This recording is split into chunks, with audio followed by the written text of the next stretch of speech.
Mahihiya ako mag-imbita kasi kunti lang yung handa. Nakakahiya.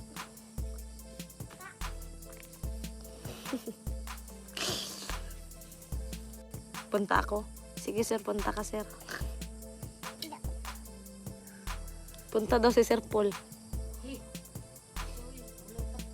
Sabi ni mama, mahiya daw siya.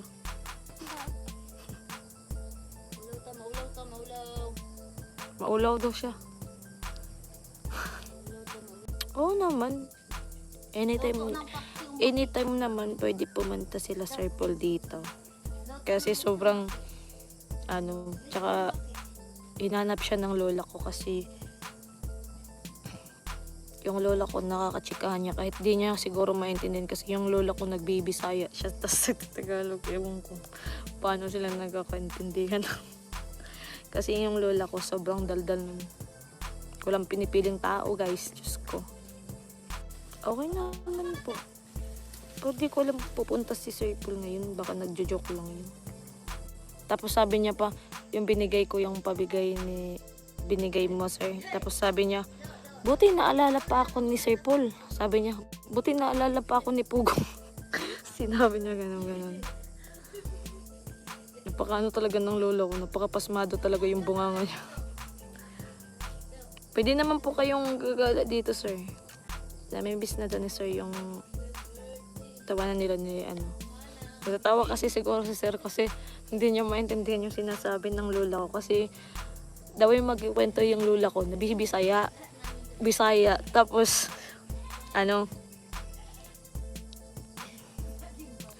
nagbibisaya siya. Tapos, kinikwento niya yung past niya ba, yung dati, yung ganun-ganun. Tapos, natatawa na lang ako habang nakikinig sa kanila. Kasi, inisip ko, maintindihan kaya yan ni Sir Paul ang mga kinikwento niya. Kasi, yung mga Bisaya ng lola ko, sobrang lalim minsan.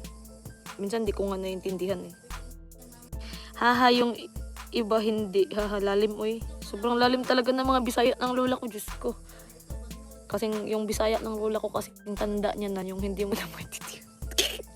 Joke lang. Sinabi niya yung isang araw, sabi niya, hindi na ba papunta sila Pugong dito? Sabi ko, hindi na. Sinabi ko, siya, kinakwento niya na naman ulit yung pagkikita nila ng mama ni Sir Paul, gano'n, nagchichikan daw sila, gano'n. Pero hindi ko alam kung naintindihan din ba yun ni Lola yung mga kwento niya. Sabi niya, madaldal din yun ng kumbaga sa Tagalog, sabi niya, madaldal din pala yung mama ni Pugong, gano'n. Nagkukwentuhan kami, gano'n ba? Pero hindi ko alam, natatawa na lang ako na sinasabi niya yun sa akin kasi natatawa ako kasi hindi naman yun naintindihan ni Lola nung pagpunta niya mga kwento niya kasi hindi naman nakakaintindi siguro si Lola ng Bisaya. Tapos sobrang saya niya. Ayan. Wala pang marang dito, yung marang hilaw pa. Hindi ka man kumain Japon ng marang. At ayaw mo din naman ang amoy ng marang. Wala nang masyadong prutas kasi naubos na, paubos na kasi yung mga prutas. Pag ikaw kumuha ng marang, kakain na ako. May ka din. Bored siguro to si Sir Paul ay. Ewan ko kung siya ba talaga to. Santre pa. May marang naman dito pero hilaw. Yung mga malalaki, ikaw na magpahinog. Kakainin mo yung hilaw. Pagtimplan na lang kita ng kape, wag mo na lang pakyatin. Pero nandiyan naman, wala namang may-ari dyan sa kabila. May marang. Maunga tayo. Pero hilaw pa. Wag na lang hilaw pa. Next time na lang.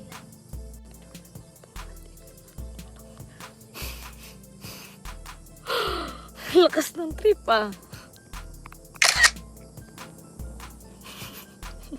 Ito lang ng bunga. Kahit ikaw na lang marang ko. Maranggutan. O barang. Kulaw. Diyos ko, Marimar. Hi pa. Sabi ni Sir Paul, hi pa daw. Ay. Nandito si Sir Paul sa live ko kasi. Okay.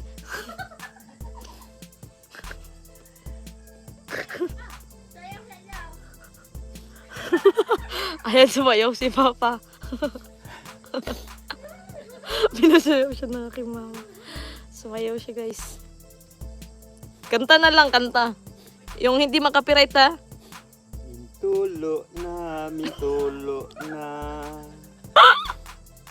ang luha ng mga mata. Baka, Tama na. baka makapirit tayo na ito. Patay na. Tama. Kita mo, Sir Paul.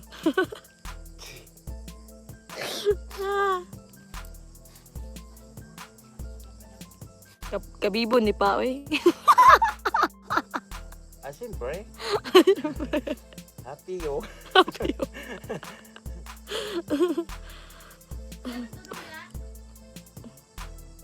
Nasa mood kasi siya.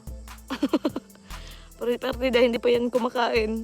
Kaya pala siguro ganyan. Hindi pa kami kumakain. Nagkakape lang kami kanina. Walang problema, sir. Nangangayat na ako. Ayot.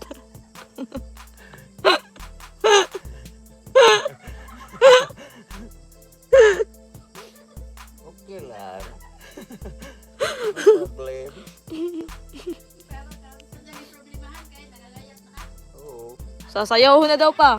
Ha? Sasayaw na yan, sabi ni Sir Paul. Medya-medya lang sayaw ko. One half lang daw yung sayaw niya. TikTok ba, TikTok?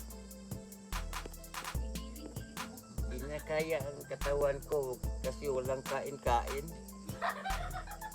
Bakit ganon ang tawa ni Ate May? Daan, ano yan? Daan pagpalit.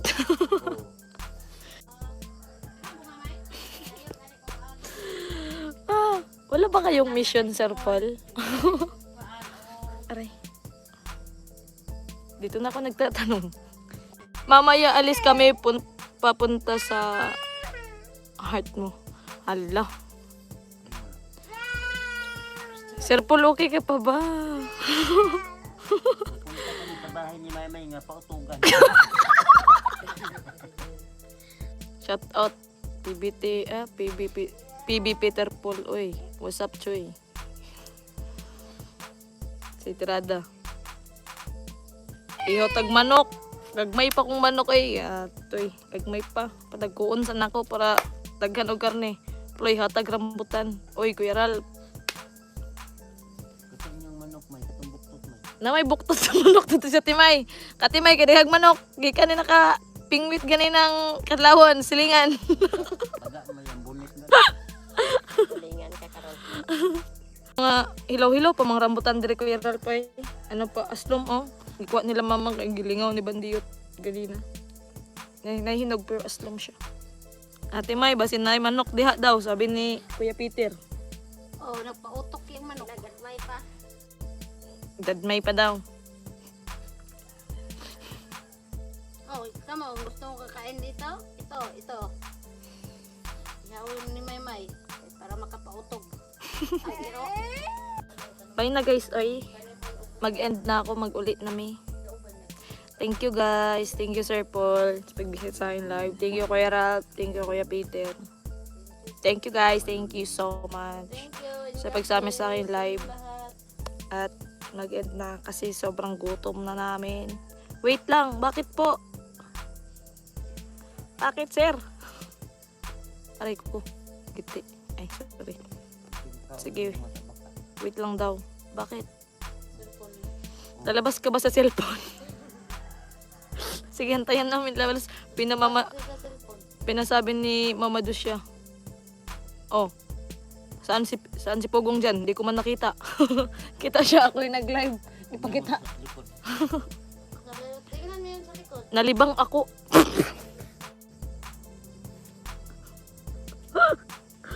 Dito ka na malibang, sir. Ano ba? Libang na ano? Ano ba yan? Bisaya ba? Nalilibang. Nakry ako while watching. Kaano pre, ang upa kaya nagbahay. Na, nabuka. Naanak ko po, nasa CR pala si sir habang nanonood sa live ko. Diyos ko. Ayaw. Mukha ba akong aniduro, sir? Ayaw, maganda siya ba siya? Hindi ako maglibang. Bye na guys, sorry. Gutom lang yan. Baka hindi pa kayo na nag-agahan dyan. Diyos ko. Dito na lang tayo mag-agahan. May talbos na Ano dito? Saan ang paupahan dito? Niluto sa Timay. Paupahan dito. Okay, sige. Bye-bye na baby loves. Niyat. May, pwede makaupa tayo Na-Diyos sa ko iyong bahay. na. Na-Diyos ko na po. Bye guys, ulit.